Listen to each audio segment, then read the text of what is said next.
Chapter 15 is called Heroes to Zeros. At Ribbon Robotics, Nicholas Knox was sitting in an extremely comfortable office chair.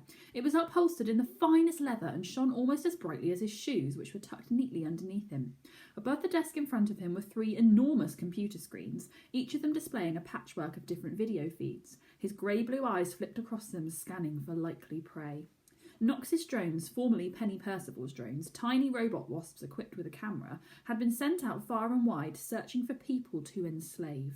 He had tried gyms, army camps, universities, but Knox was not satisfied. You see, he was an ambitious man, but he was ambitious for all the wrong things, as most ambitious people are. He was the sort of person who would demand the most expensive thing on the menu, whether he liked it or not. If you plonked a tin of cold beans in a bowl but charged £200 for it, that's what he'd want for tea. So when it came to building his own private army of human slaves, Nectar's private army, Knox reminded himself, at least for now, it had to be made up of the very best recruits. He was looking for something special. Knox reached forward with a long, mean-looking finger and tapped on one of the squares of video. It enlarged to focus on a military exercise going on in the hills on the outskirts of town. Tough-looking soldiers were trekking up a slope with heavy backpacks, sweating despite the cold winter air.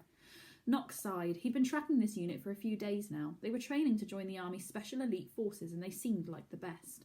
But somehow he still wasn't satisfied. If he enslaved these soldiers and used them to try and seize power, if Nectar used them, he reminded himself again, at least for now, they'd just be met by other soldiers, many more of them. It wasn't going to be enough. He leaned forward and spoke into a microphone on the desk. Drone 445, disengaged, track alternative targets. There was a small pleasing ping and the soldiers on the video became smaller and smaller as the robot wasp abandoned its spying mission and flew onwards, searching for something more interesting to film. A few weeks on from his first day working alongside Carl, Murph had arrived at the school early as usual and taken up his customary position at the early drop desk. It was a miserable day outside, rain hammering down, one of those days where you'd actually sprint into school just to get dry. As he sat there shivering, Flora appeared with a cup of tea and a chessboard. She'd taken to dropping in on Murph at his early morning position and had been teaching him chess in between chats about how he was managing at the school. That morning, Flora was explaining what a brave king was. Not a brave king, a bear king was, as they waited for his friends to arrive. This usually happened in a very particular order. Billy was always late, and he always had an excuse. To be fair to him, it was normally because he'd accidentally inflated a part of his body to such a degree that he couldn't get out of the house, let alone into his long-suffering mum's car. Mary was always prompt, though. Murph now knew that the first day they'd met was one of the last times she travelled into school via her yellow umbrella. Soon afterwards, Mr. Flash had caught her in the playing fields preparing to fly home and had shouted at her for a full 10 minutes. "Are you trying to get yourself caught, you ridiculous yellow creature?" he bellowed, almost turning the umbrella inside out. "Do you want to bring the cleaners down on us? No! Flying outside my classroom!" Mary had walked to and from school after that, except on very cloudy and wet days when she was confident she wouldn't be seen by anyone, least of all Mr. Flash. After Mary, Hilda would be next, dropped off in her father's old green but absolutely pristine Rolls-Royce. It purred as it pulled up outside the school gates. It was the sort of car you'd imagine the Queen to travel in, and Murph always found it odd that it was Hilda and not Her Majesty who jumped out, pigtails swinging, clasping a lunchbox, round-faced and rosy-cheeked Hilda, oblivious to everything around her, even the rain. Just the very sight of her made Murph smile.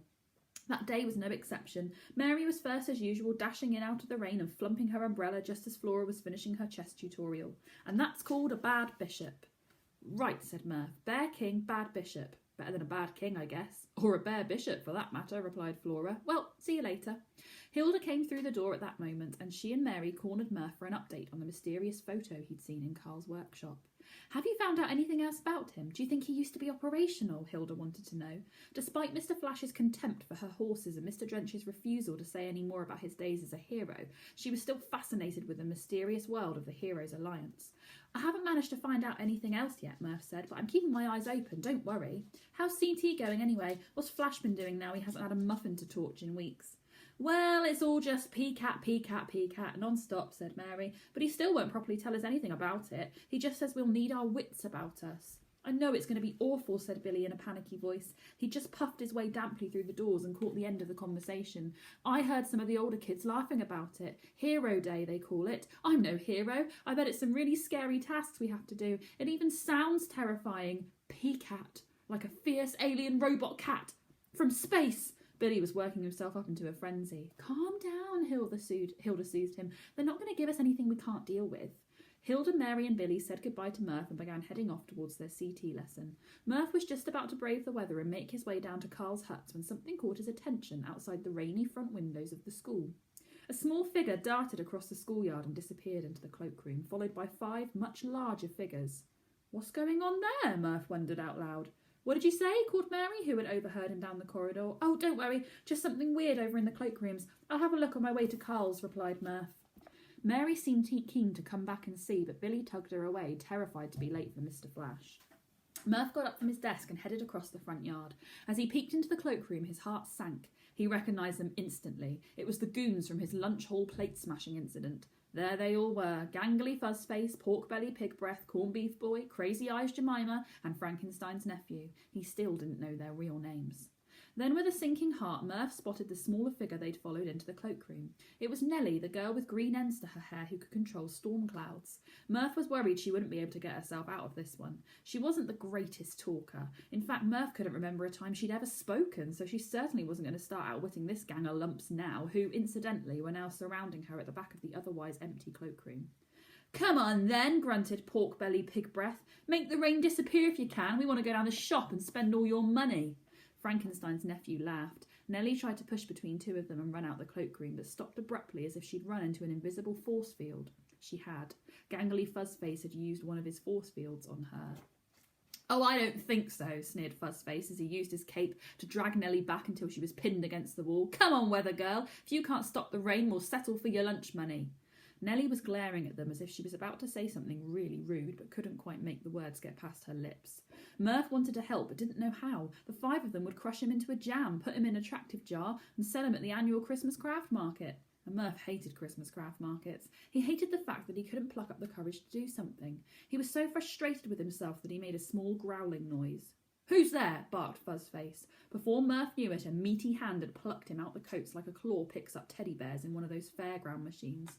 Unfortunately, unlike the claws at fairgrounds, the hand didn't drop him. Instead, he was plonked down beside Nellie by Corned Beef Boy. He looked even more meat-like up close. Murph realised there was nothing for it. He was going to have to stand up for himself and Nellie. It was 5 against 2. And the 5 were as big as the 2 were small. He thought he'd lead off with that fact. "Oh yeah, really heroic, guys. 5 of you picking on 2 first years," said Murph. "What are you talking about?" snarled Crazy Eyes Jemima. "We've got 4 of you now." "No, we haven't," sighed Fuzzface quietly. "Why didn't you ever remember your glasses?" "Great," said Murph. "One of you can count at least." "Easy now, Titch. Don't get cocky with us. Remember what happened the last time," said Fuzzface. "And as we've just established, there are only 2 of you." "Make that 5," said a voice behind him. Mary, Billy and Hilda were silhouetted in the doorway. "You lot are pathetic," jeered Mary to the assorted freak show. "You really think the Alliance is going to be impressed? Oh great, I'm in trouble. I know what I'll do. I'll call for those bullying idiots that think stealing people's money is okay." It's a good job there was no sarcasm detector nearby. It would probably have exploded. "Well, look who we've got here. A little yellow birdie," sneered Fuzzface, taking in Mary's yellow dress and umbrella. "What's your name? Mary Canary?" "Well, normally they just call me Mary," said Mary confidently. "Do you live in a dairy?" gawoofed Corned Beef Boy. Yes, how did you know that?" asked Mary, momentarily confused. But she rallied admirably. "Anyway, we're not talking about me. We're talking about you, abusing your capes by bullying first years and trying to steal from them. Can't wait to let Mr. Flash know what sort of heroes he's training in your year." Amazingly, Mary's words seemed to have hit home. The bullies shuffled about awkwardly. Mary didn't know, but they were actually some of Mr. Flash's favourite students, and he had them marked out for great things. They were indeed hoping he'd recommend them to the Heroes Alliance. "We were only joking. We weren't really going to take our money," mumbled Fuzzface. "Well, let me tell you, this is a rubbish joke," replied Hilda tartly. "Come on, Murph. Come on, Nellie. Let's leave these creeps hanging around the junior cloakroom." Murph sailed past Frankenstein's nephew and Corned Beef Boy like a tiny tugboat between 2 ugly old battleships. Nellie trailed after him with her hair hanging over her face and one damp untied shoelace flapping behind her. All 5 of them walked out of the cloakroom unscathed. "We did it!" enthused Hilda in a whisper. "We stuck together and defeated the forces of evil! We're heroes!" And there was definitely a spring in their step as they marched away from the cloakroom. Mary, in high spirits, put up her yellow umbrella and used it to leap over a large puddle. "Can you even fly without that stupid brolly, Mary Canary?" came a cruel voice from behind them. Fuzzface and his cohorts had gathered in the cloakroom doorway to get the last word. You think we're never going to make it as heroes? What about you losers? A kid with no cape and his rubbish friends? Heroes? Zeros, more like. Oh, there they go. Look, the super zeros. The rest of his sheep started laughing too. Yeah, super zeros. Good one, chortled Crazy Eyes. You better stay out our way, super zeros. All 10 of you. That's the end of chapter 15. We'll see you tomorrow for chapter 16. Bye.